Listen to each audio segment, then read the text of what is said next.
స్నేహితులారా, ఈ సమయాన్ని బట్టి దేవునికి వందనాలు తెలియజేస్తూ ఉన్నాను.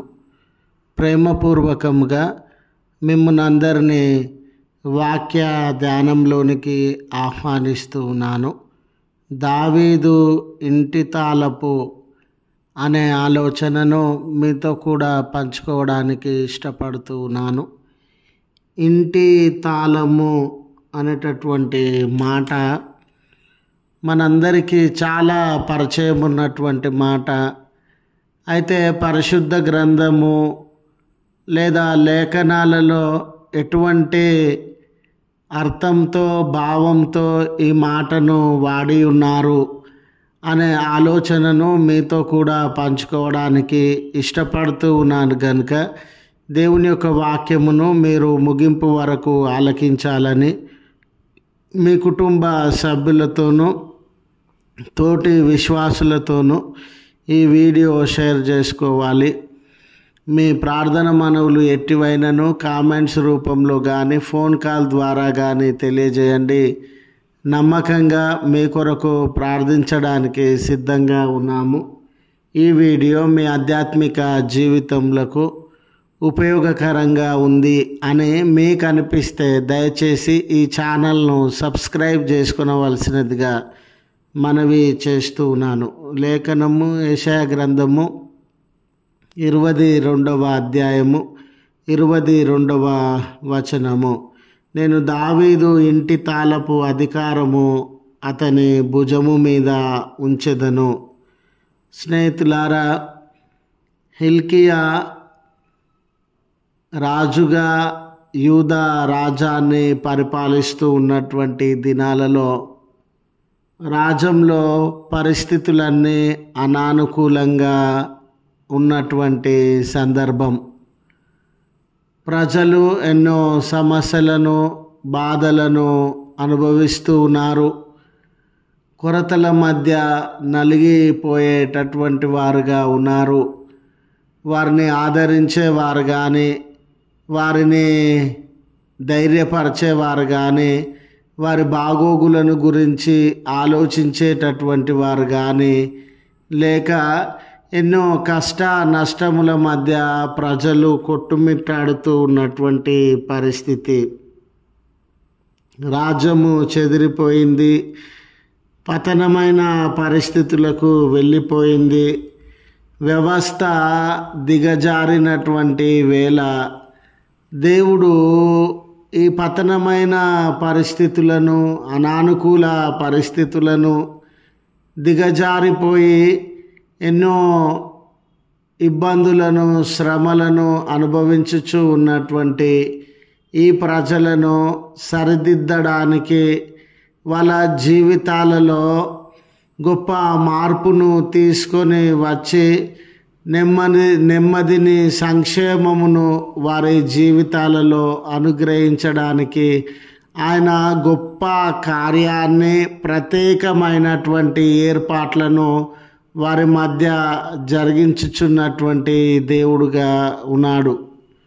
చూడండి స్నేహితులారా, మన జీవితాలు కూడా కూలిపోయిన జీవితాలుగా ఉన్నవి, కృంగిపోయిన జీవితాలుగా ఉన్నవి, అనానుకూల జీవితాలుగా, పతనమైన జీవితాలుగా, నెమ్మది కరువయి, సమాధానము కరువయి, బ్రతుకు భారమై జీవించేటటువంటి పరిస్థితులు మనలను ఆవరించినటువంటి వేళ స్నేహితులారా, దేవుడు మన కన్నీళ్లను చూసి దాటిపోయేటటువంటి దేవుడు కాదు.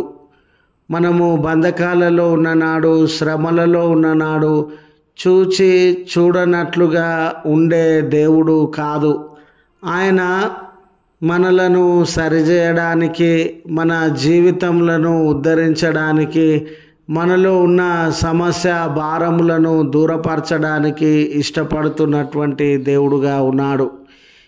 యూదా రాజ్యాన్ని కూడా ఆయన సరిచేయడానికి, ఆయన పరిస్థితులను పునరుద్ధరించడానికి ఇష్టపడుతూ వారికి ఏలియాకీము అనేటటువంటి అధికారిని అనుగ్రహిస్తూ ఉన్నాడు. ఆ ఏలియాకీము అనేటటువంటి అధికారి ద్వారా ఆ దేశాన్ని, సమాజాన్ని, పరిస్థితులను మార్చి పునరుద్ధరించాలని ఆశపడుతూ ఉన్నాడు.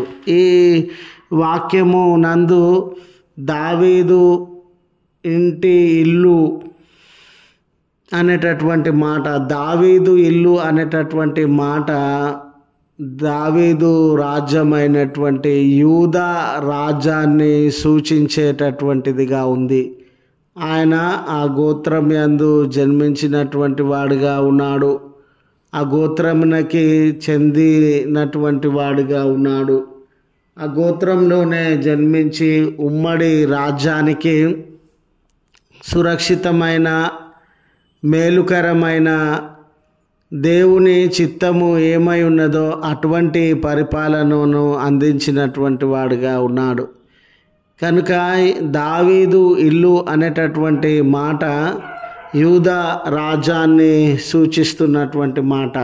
దావీదు ఇంటి తాళపు అనే మాట యూదా రాజ్యము పైన ఏలియాకీమును దేవుడు ఒక నాయకుడిగా, అధికారిగా, నిర్ణయములను తీసుకునేటటువంటి వాడుగా, మంచిని జరిగించేటటువంటి వాడుగా, అధికారం కానివ్వండి, బాధ్యత కానివ్వండి, ఏలియాకీము గారికి దేవుడు అనుగ్రహిస్తున్నటువంటి దేవుడుగా ఉన్నాడు. ఆ క్లోజ్నెస్, యాక్సెస్ అనేది ఇతని చేతికి దేవుడు అనుగ్రహిస్తూ ఉన్నటువంటి వాడుగా ఉన్నాడు. అతడు ఈ యూదా రాజ్యానికి అధికారిగా నియమింపబడి, దేవుని చేత ఎన్నిక చేయబడి, పరిస్థితులను క్రమపరిచి మంచిలోనికి, దీవెన భరితమైనటువంటి జీవితాలలోనికి, భయభక్తులు, విశ్వాసం కలిగిన జీవితాలలోనికి వారిని నడిపించడానికి నియమించబడినటువంటి వాడిగా ఉండినాడు. పూర్వపు దినాలలో తాళము అనేటటువంటి మాట అధికారాన్ని, బాధ్యతను సూచించేటటువంటి మాట. కనుక యూదా రాజ్యానికి సంబంధించిన అధికారాన్ని, బాధ్యతను ఏలియాకీమునకు దేవుడు అనుగ్రహిస్తూ ఉన్నాడు. అతడు పరిస్థితులను బాగు చేయడానికి నేను అతన్ని బలపరుస్తానని, నేను అతనికి తోడునీడగా ఉండి ఆలోచన చెప్పి ముందుకు నడిపిస్తానని వాగ్దానము చేయించు ఉన్నాడు. కనుక మన వ్యవస్థలు కానివ్వండి, కుటుంబ జీవితం కానివ్వండి, వ్యక్తిగతంగా మన జీవితాలు కానివ్వండి, చెల్లా చెదరైనటువంటి వేళ, పతనమైనటువంటి వేళ, అనానుకూల పరిస్థితులు నెలకొల్పబడినటువంటి వేళ ప్రభు వైపు మనము చూసేటటువంటి వారంగా ఉండాలి. ఆయనను అడిగి ఆయనను సమీపించేటటువంటి వారంగా ఉండాలి. ఆయన మన జీవితంలో బాగు చేయడానికి మార్గము తెరవగలిగినటువంటి వాడని, అధికారము, బాధ్యత కలిగినటువంటి దేవుడని గుర్తు చేయడానికి ఇష్టపడుతూ ఈ మాటలను ముగిస్తూ ఉన్నాను. ప్రార్థించుదము. కృపగల తండ్రి, ప్రేమగల మా రక్షక, మీ పరిశుద్ధ నామమునకు వందనాలు చెల్లిస్తూ ఉన్నాం.